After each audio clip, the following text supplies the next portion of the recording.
And Calvin obviously is going to talk to me more about the Commonwealth issue, because Calvin's paternal grandparents are from Jamaica. There is a massive Jamaica flag just waving just the other side of the camera over there. Calvin, look, thank you very, very much. How do we convince people to stay in the Commonwealth?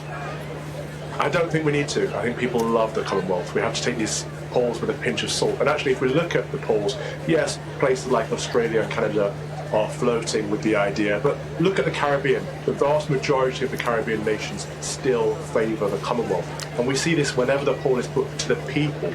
If you look at Jamaica, where my family is from, the last big poll they had went even further than the Commonwealth and said that Jamaican people would have preferred to have remained part of the British Empire and feel like they would have been better off as a nation if they had done so. So I don't think everyone is flirting with the idea of leaving, but then look at nations that have ditched the monarchy. Look at France, for example. They are obsessed with our coronation. They're obsessed with our royal family and our monarchy because they don't have one. They chop their heads off theirs. You know, they've come to regret it. So I think nations that do leave the monarchical system do come to regret it in time. Look at Barbados as an example. Just recently, they've always been independent, but just recently they became a republic. They did not put it to the people. There was no referendum. There's no public poll. Just politicians in the cabinet decided we are now going to become a republic, and they did so. And I think the people are regretting it. So we've got to be very careful with this, I think, Patrick.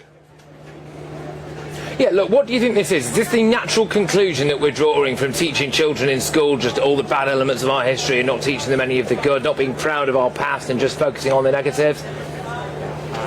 We have to take a holistic approach to our history. Nigel Bigger has a great book out on colonialism that actually looks at things, the bad things, but also the good things. You know, it addresses the fact that, yes, we have some issues that we should be concerned about in our history, but we should also look at the fact that we spread Christianity, railroads, hospitals, charities, schools around the world, as well as the English language. We did a lot of good, and a lot of countries remember that good. Even if we are self-denigrating at home and putting ourselves down all the time, people around the world still look at England as, well, the mother of parliaments is one thing, but the mother of democracy, and also the mother of monarchy. They love our royal family. They loved Her Majesty the Queen, and I think they're going to grow to love King Charles too. Yeah, absolutely. And obviously your paternal grandparents are from Jamaica, I believe, Calvin. And, you know, they are one of the countries that are seriously thinking about ditching the monarchy, if you believe the polls, which, I mean, let's be honest with you, the polls are often wrong more times than poor Michael Fish, bless him. But, yeah, what would you say, do you think, to the people of Jamaica who maybe just see the Commonwealth as a one-way street and they're not really getting anything out of it?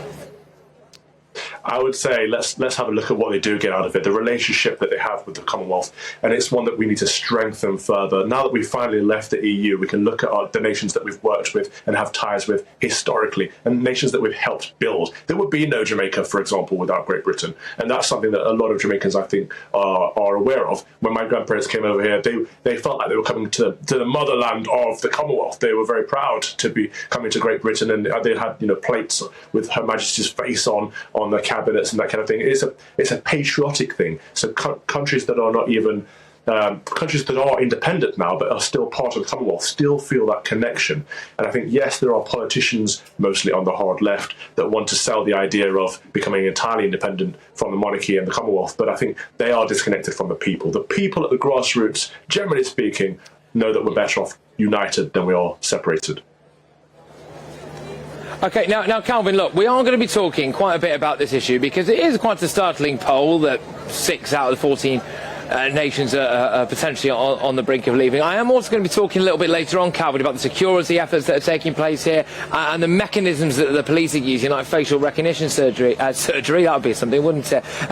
Technology. But let's focus on one of the positives, and I want to know what you're most looking forward to about this coronation. Forget about Commonwealth countries looking to leave. Forget about security concerns from those lunatics who decide they want to tear down that house behind me. What are you most looking forward to?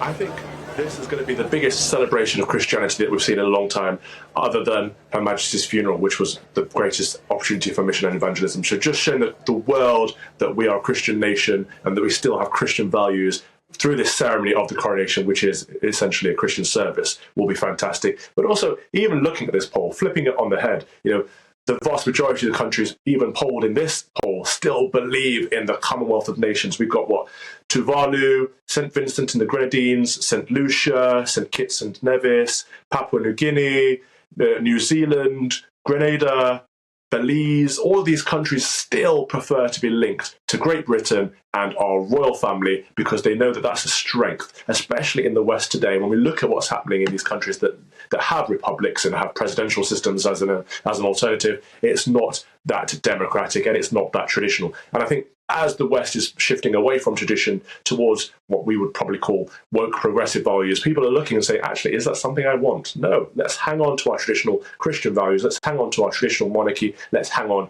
to the great British Empire.